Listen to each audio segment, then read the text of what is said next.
Энэхүү нэвтрүүлгийг Joyce Meyer-ийн үйлчлэлийн хамтрагчид болон түүний найз нар нь ивент хийсэн. Тийм биз дээ. Магадгүй та мөхөж шудраг бусаар шүүлгснийхээ өгдөлтийг тийм явж байгаа мэт танд санагдаж байж болох юм. Гэвч цаг нь ирэх үед та хүч чадал дунд өргөгдөх болно.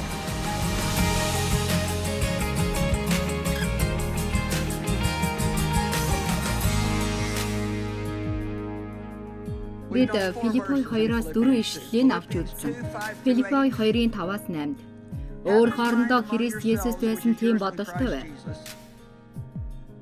Хэдийгээр тэрээр Бурхны дүр байсан ч Бурхантай тэгш байхыг булаах гэсэнгүй. Харин өөрийгөө юучгүй болгон боолын дүрийг авч хүнтэй адил болжээ. Хүн төрхийг олсон тэрээр өөрийгөө мөхөс болгож өөхөлд загалмайн үхэлд хүртэл дуулууртай байв. Өөрөө Бурхан байсан. Одоо ч Бурхан мөн болох. Цаг хугацааны суйраас өмнө оршиж байсан. Бүтээлд орсон. Бүх хүч чадал ба бүхнийг мэдэрч Есүсийн хувьд өөрийгөө хоосолж энэ дэлхийд ирэхийг зөвшөөрч бидний төлөө хийсэн зүйл нь түүнд хийхэд хэрэг амаргүй байсныг бид нэр өчүүхэн ч гэсэн ойлгоо ухаарч чадна гэж юу? Ийхүү хэлж байгаа нь би ийхүү хэлж байгаа мэт болох билээ. Би энэ дэлхийн бүх шаргалчнуудын төлөө үнэхээр их санаа зовж байна.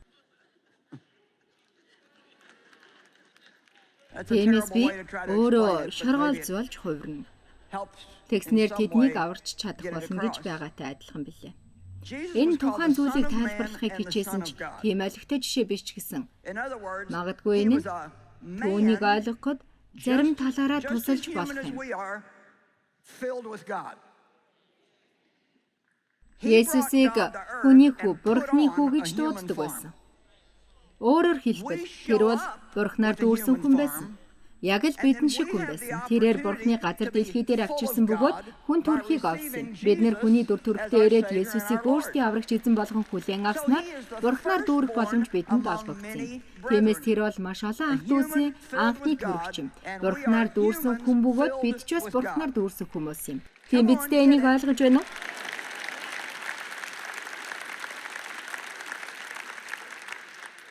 Тэр өөрийгөө мөхөс болгосон. Хэрвээ та өөрийгөө мөхөс болгоход бэлэн биш байгаа бол Бурхан танаар хийлгэхийг хүсэж байгаа зүйлийг та хийж чадахгүй. Библиэд Бурханы агуу хүчит гарын дор өөрийгөө даруй болгох гэж хэлсэн байдаг ч хэрвээ та өөрийгөө даруй болгохгүй бол тэр энийг таны төлөө хийх болно гэдгийг би та нарт хэлхийг хүсэж байна. Та ганцаарчилсан байдал донд даруй болгогдож эсвэл хүмүүсийн нүдэн дээр илээр даруй болгогдож болно. Ганцаарчилсан байдал донд даруй болгогдох нь хамаагүй дээр байдаг. Нэг удаа миний хамгийн том хүү надад хандан яг үннийг хэлэхэд аав та хоёр над дээр ирж намайг засан залруулах мууч бүрт гэж хэлсэн бөгөөд энэ нь тэр бидний үйлчлэлд ажиллаж эхэлсэн үеэс хоошид болсон тохиолдол байсан. Тэрээр аав та хоёр над дээр ирж намайг засан залруулах мууч бүрт Бурхан тэр талаар аль хэдийнэ надад хэд хэдэн удаа хэлхийг хичээсэн байдаг бөгөөд би энийг үл аашаасан байдаг байв гэж хэлж үлээ.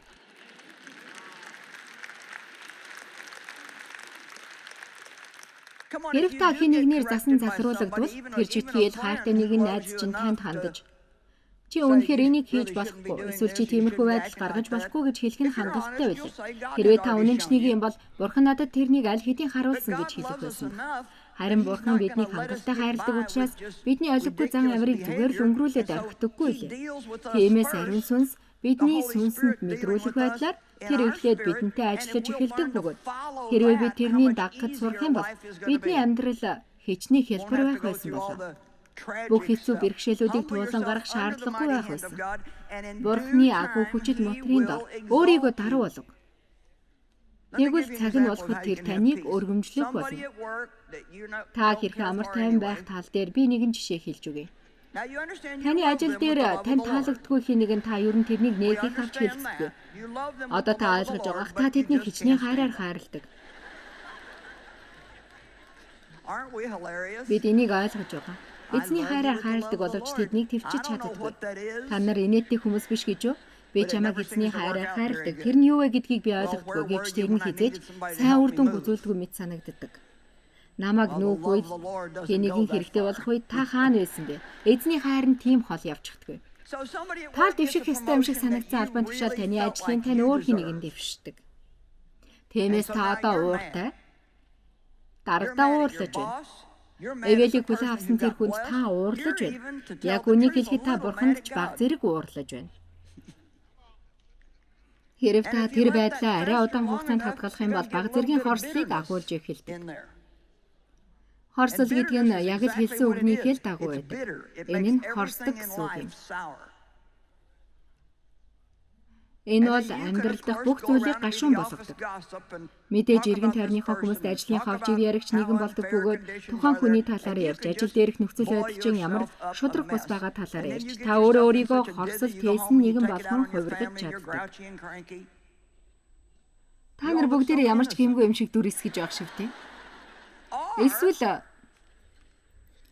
энэ бол үнэхээр гайхамшигтай зүйл юм. Яагаад гэвэл Бурхны дотор бидэнд боломжууд байгаа үлээ. Та эзэн минь ээ. Тэр албан тушаалыг би үнэхээр хүсэж байсныг, тэр нь биел дэвших ёстой гэж бодож байсныг минь та мэдэж байгаа. Гэвч би тэрхүү албан тушаал дэвшээгүй тул намайг тэр нь дэвших хэрэггүй хэмээн та бодсон байх. Тиймээс би таны тусламжтайгаар сайн хандлагаа хадгалсаар байх болно. Тэр албан тушаал дэвшсэн хүний төлөө би баяртай байх болно. Тэд нар шинэ ажлаа сайн хийхийн төлөө би залбирах болно. Цаг нь ирэхэд миний хүсэж байснаас жилүү дээр ямар нэгэн албан тушаалыг надад өгнө гэдэгт би танд итгэж байна. Мөн та нар иймэрхүү зүйлсийг өргөлийн хайрцагт тавьж болно. Яг бодит байдлаар биш л дээ. Гэвч бид хоёр нэг удаа тиймхүү өргөж үлээ. Бид нэвтрүүлэг хийдэг, радиогийн нэвтрүүлгээ эхэлдэг байсан бөгөөд нэгэн том радиогийн сувг байдаг байлаа. Би нэрийг дурдмааргүй байна л да. Тэр бол бид нэвтрүүлгээ явуулж эхэлсэн анхны сувгуудын нэг нь байсан бөгөөд маш үнэтэй хийгддэг байсан. Бид 7 хоногт нэг л удаа явуулдаг. Биднийг сонсдог нэлээд олон сонсогчдтой байв. Гэвч тэр радио бидний нэвтрүүлгийг нэг л өдөр гинт болиулчихсан. Шууд л болиулчихж үлээ. Ямар ч шалтгаангүй. Зүгээр л өөрсдийнхөө програмаа өөрчлөнгөтэй биднийг болиулчихсан. Тэр байдал нь бидний маш их шархлуулсан. Түүнээс болж миний маш их уур гүрч би ууртай тэдний тухайд ярьдаг байсан. Тэд юу хийснийг сонсох юм бол итгэхэд ч бэрх. Тиймээс нэг бүтэн сайнны өдөр сүм дээр бид хоёр энэс бол сэтгэл санаагаа шаналгаж байснаас энийг бурханд өргөл мэд өргөхөөр шийдсэн юм. Тэгээд өргөлийн цаг бид нар дээр ирэх үед бид нар 11 өгдөг шигэ тэрхүү нөхцөл байдлаа өгсөн юм. Танд бид энийг өргөж байна. Бид энийг хадгалахгүй. Энийг танд би өгч байна. Та энийгээр зөв гэсэн юугаач хамаагүй хийгээрэй гэж хэлсэн юм. Нэг жилийн дараа яг тэр радиогийн цуг бидэн лөө залгаад бидний нэвтрүүлгээ үргэлжлүүлэн хийхийг хүссэн бөгөөд зөвхөн 7 хоногт нэг удаа биш өдөр бүр хийхийг хүсэж байлаа.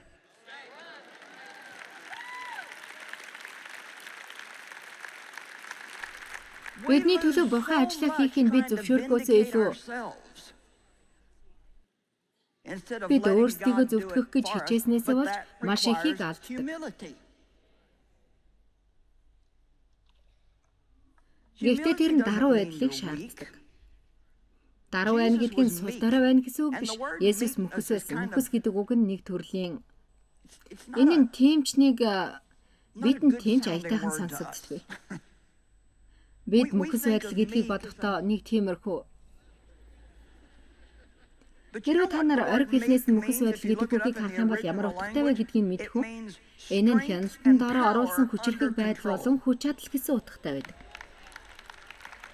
Өөрөөр хэлбэл мөхөс хүн аливаа зүйлийн талаар ямар нэгэн үйлдэл хийж чадагч тэд Бурхны зөвшөөрлгүйгээр юу ч үйлдэхгүй байж чадах хангалттай даруй төлөв байдаг.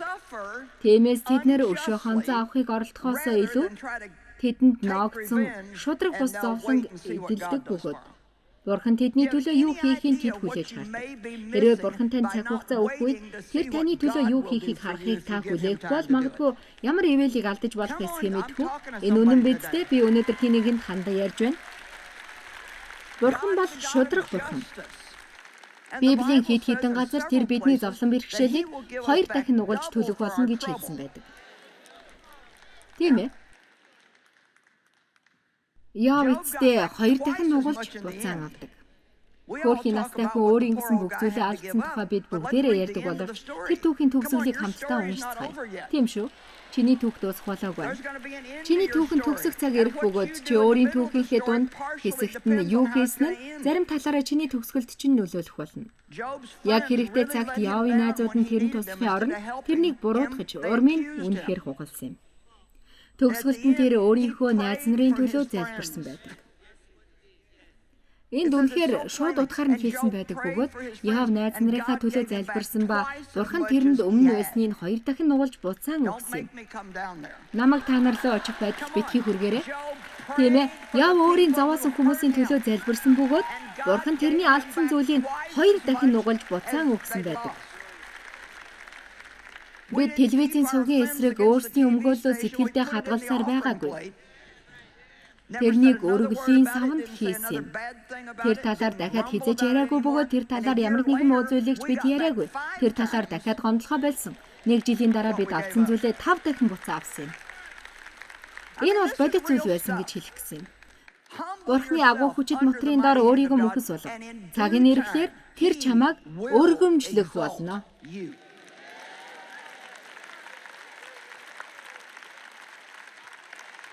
Есүс өөрийгөө юучгүй болгож хүний төрхийг олж өөрийгөө мөхөс болгож загалмай үхэлд хүртэл дуулууртай хандсан юм.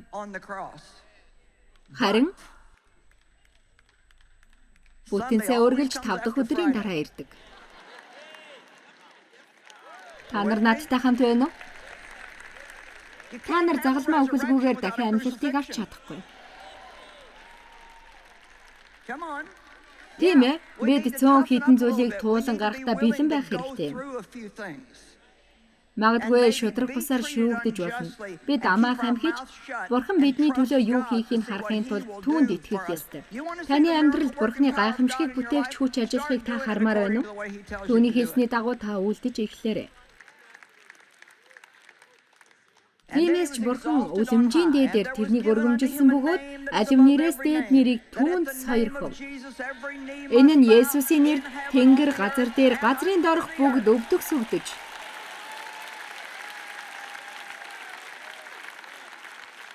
Нэрш та магадгүй мөхөж байгаа. Шудраг бус явдлын өвдөлтийг тээж байгаа мэт танд санагдаж байж болох юм. Гэвч та хүч чадал донд өргөгдөх үед цаг нь ирэх болно.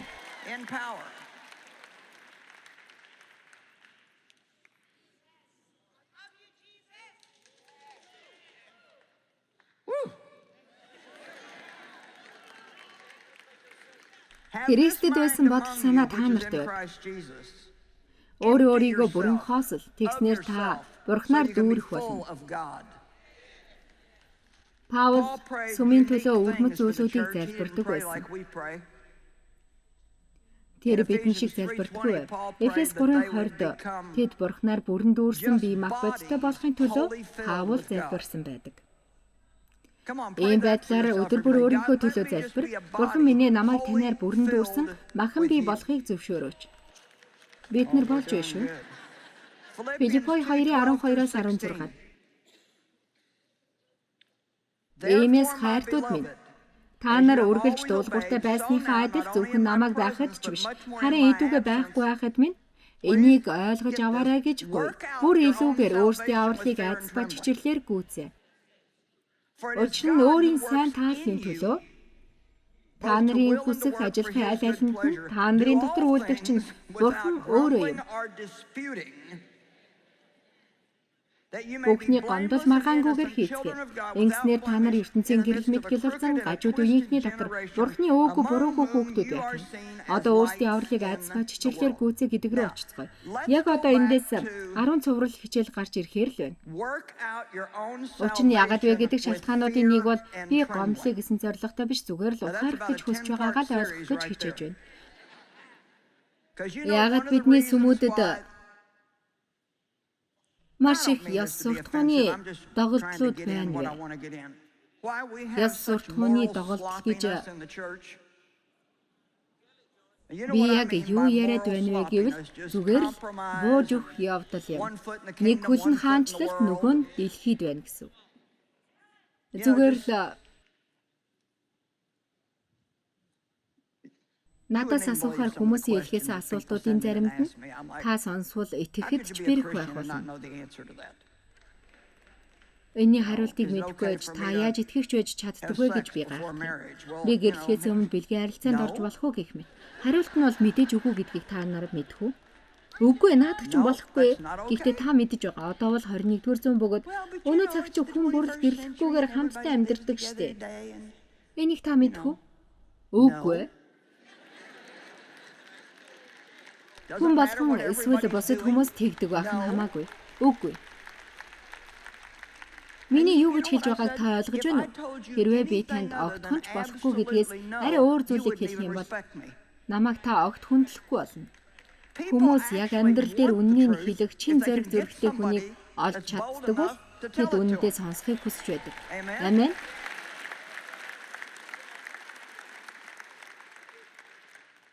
Хэрв бидэнд Бурханаас эмээхүү илүү их байдаг бол би нэрээ Бурханаас эмээхүүн тухай ном бичгийг хүсэж байгаа ба хэнийг нь тэр номыг худалдаа авна гэж боддог. Өнөө өглөө надад нэг хүн сайхан санаа өгсөн. Өчигдөр орой би өөрийгөө яаж өхүүлж махан биеэ цавдалж шаналл зовлонгийн талаар ном бичгийг хүсэж байсан. Тийм номыг хүмүүс тэмч худалдаа аваад байдгүй гэж би хэлж байсан. Тэр эмэгтэй надад хандан та тэр номоо биччихээд гарчгийг хинч хүсдэггүй ном гэд нэрлэж болохгүй мó гэж хэлж илээ. Тэгвэл гарчиг нь бидэнд тэр номыг унших хүслийг өгөх болно.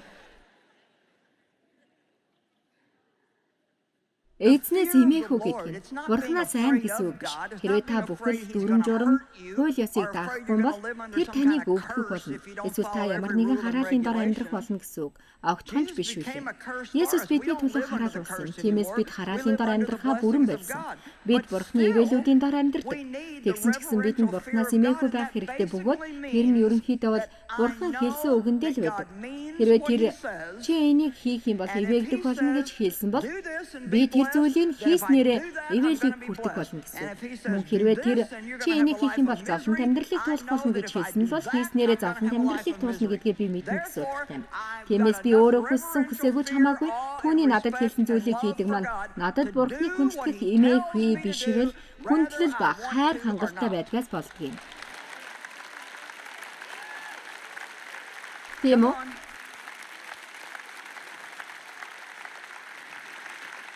Өөрсдийн авралыг айдасаа чичирлэр гүйцэ гэдэг нь юу гэсэн утгатай юм бэ?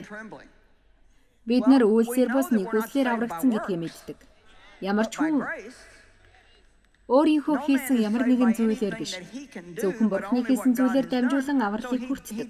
Тиймээс тэр өөрсдийн авралын төлөө ажил гэж хэлээгүй. Харин өөрсдийн авралыг гүйцэ гэж хэлсэн. Нэгэн бяцхан хүү таны дотор аврал иглээгүй байгаа бол та өөрийн авралыг гүйцэж чадахгүй гэж хэлж байсан. Сайн мэдээ бол Бурхан тэрнийг бидний дотор тавьдаг.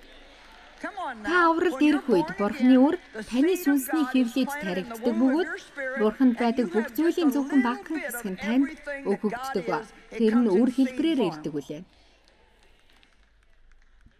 Нөхрийн үр эхнэрийн хэвлэлд таригдаж тэгснээр эхнэр нь жирэмсэн болдог. Та нар бүгдээрээ Бурханаар жирэмсэн болцгоосон билээ. Тийм биз дээ? Миний хайртай бэр минь одоо бидний 12 дахь ачиг хэвлэдэд тээж байгаа бөгөөд гидсэн саяхнаас л цодож эхэлж байгаа. Бид нар тэрнийг жирэмсний цодолт гэж нэрлэдэг. Зарим итгэгчдийн хувьд цодож эхлэх нь тодорхой цаг хугацаа туулдаг. Харин та нарын зарим нь 50 жилийн турш жирэмсэн байсан боловч одоо хүртэл цодоогод байгаа зүйл огт харагддаг. Тийм үү?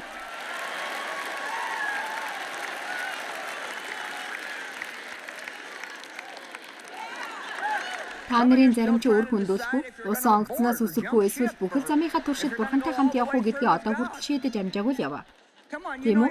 Миний юу яриад байгааг та яг ойлгож байгаа. Тиймээс тэр одоо танд хандаж Би өөрийн ажлаа чиний дотор хийж эхэлсэн. Би чамайг Христийн цусаар дамжуулж өөртөөгөө зөвхт болгосон. Харин одоо чи ариун сүнстэй ажиллаж, зөвхт байдлыг дотроо оруулж, чамаар дамжин гадагшлахын минь зөвшөөр. Тэгснээр энэ дэлхий намайг чамаар дамжуулан харах бөгөөд чамаар дамжуулан намайг хүсэх болно гэж хэлж байна.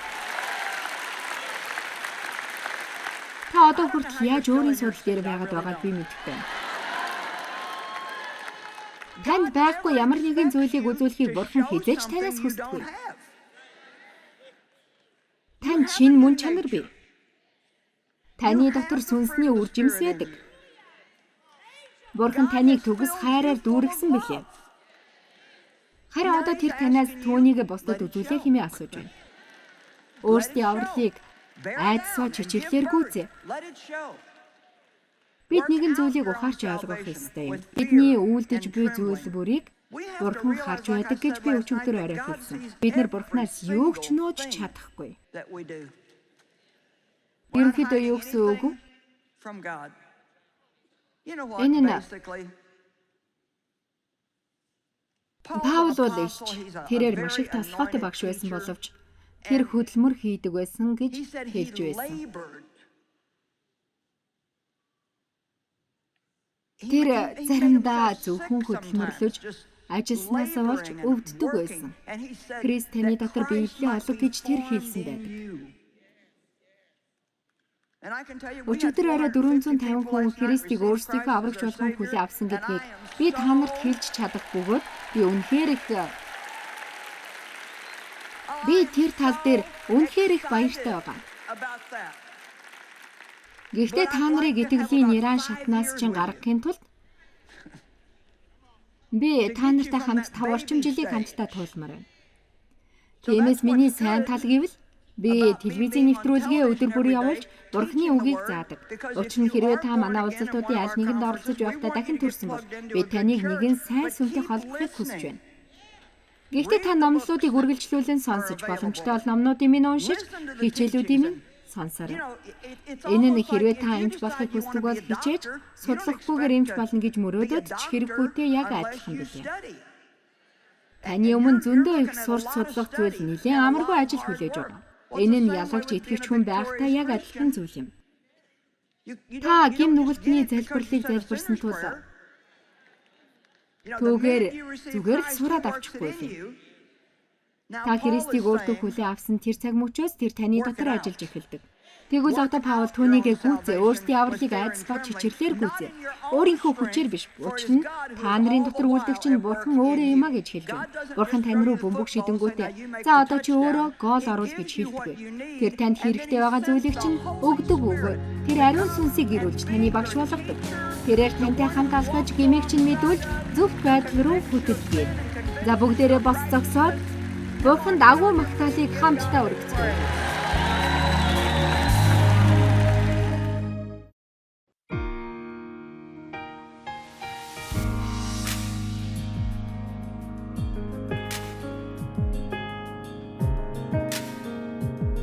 Энэхүү нэвтрүүлгийг Joyce Meyer-ийн үйлчилгээ хамтрагчид болон түүний найз нар нь ивент итгэсэн байна.